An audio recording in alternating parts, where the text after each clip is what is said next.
Hello, ഈ videos ഒന്ന് കണ്ടു നോക്കിട്ടോ. ഈ വീഡിയോസ് കണ്ടിട്ട് നമുക്ക് തന്നെ ചിരിക്കാത്തവരുണ്ടെങ്കിൽ അത് കയ്യൊന്നും പോയതാ. ഈ രാജ്യത്തെ നശിപ്പിച്ചതിൽ ഒന്നാം പ്രതി ജവഹർലാൽ നെഹ്റു എന്ന് പറയുന്നത് മുസൽമാനാണ്. കടുത്തിക്ക് പറയാം, എന്നാ കുഴപ്പം? മുസൽമാനാണ്. അങ്ങേരെ വാപ്പ മോത്തിലാർ മുസ്ലിം എന്ന് എല്ലാവരും പറയുന്നുണ്ടല്ലോ. മോത്തിലാറിന്റെ വാപ്പ മുസ്ലിമാണെന്ന് പറയുന്നുണ്ട്. ഇങ്ങനെ ദൈവവിശ്വാസം ഇല്ലെന്ന് പറഞ്ഞ് കളിപ്പിൽ വെച്ച് മനുഷ്യടക്കാം. പുള്ളി പെരക്കാത്തല്ലേ പെരക്കാത്ത അലിക്ക് വരും നിൽക്കരിക്കും. മനസ്സിലായോ? പുള്ളി എന്നിട്ട് ദൈവവിശ്വാസം ഇല്ലെന്ന് ഞാൻ ഇമ്മാതിരി മറുപടി കൊടുക്കണം. ഓവര് പണ്ടും പൂലിയ, ഇപ്പോഴും പൂലിയ.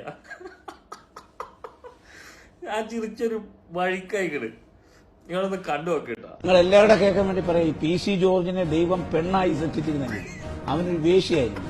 പുത്തരിക്കണ്ട മൈതാനത്തിൽ നിന്ന് 5 രൂപയ്ക്ക് പൊക്കി കൊടുത്തേനെ എല്ലാവർക്കും. ഹോട്ടലിലേക്കും പോകത്തില്ല. ഹോട്ടലിൽ പോയാൽ അത്രയും നേരം പോകും. ഇത് കഷ്ടം പൊക്കുന്നതാണെങ്കിൽ പൊക്കി നടത്തുന്നില്ല. പെണ്ണായി അവൻ ജനിച്ചിരുന്നെങ്കിൽ എത്രയോ പേർക്ക് കുമേറിയ സിഫിലിസ് അത് കൊടുത്തേനെ. ആണായി ജനിച്ചു പോയതുകൊണ്ട് നമ്മുടെ ഭാഗ്യം. സത്യത്തില് ഇതുപോലെ ചിരിച്ചൊരു വീഡിയോ എനിക്ക് പിന്നെ എങ്ങും കിട്ടിയിട്ടില്ല. വല്ലാത്തൊരു പോളിയായി പോയി. ഇതിനും വലിയ മറുപടി ഇനി അയാൾ പ്രതീക്ഷിക്കുന്നില്ല. പരനാറി എന്ന് പറഞ്ഞു കഴിഞ്ഞാൽ ഇതുപോലൊരു നാറി ഇങ്ങനെ ഞാൻ കണ്ടിട്ടില്ല. എന്റെ പൊന്നണ്ണ, നിങ്ങള് മറ്റെന്താ പറയാ, ഞാറ്റില് പോയിട്ട് വർത്താനം പറഞ്ഞാൽ മതി. ഇങ്ങനത്തെ ഡയലോഗ് ഇത് ഇയാൾക്ക് തീരെ വിവരമില്ലാതായി വരികയാണല്ലോ. ഇയാളൊക്കെ ഞാൻ ആദ്യം PC ജോർജ് പൊളിയാ, ഞാൻ ഫേസ്ബുക്കിൽ വരെ ഷെയർ ചെയ്തിരുന്ന. ഇപ്പൊ ഈ നാളിനെ കാണുമ്പോ തന്നെ ഒരു കലിപ്പ. ഞാനൊരു പാർട്ടിക്കാരനൊന്നും അല്ല, പക്ഷെ എങ്കിലും എനിക്ക് ഇങ്ങനത്തെ ഈ വെറുതെ അവനവന്റെ കാര്യം നടക്കാൻ വേണ്ടിയിട്ട് ഈ പാവങ്ങളെ ഊമ്പിച്ച് നടക്കുന്നൊരു സംഭവം ഉണ്ടല്ലോ.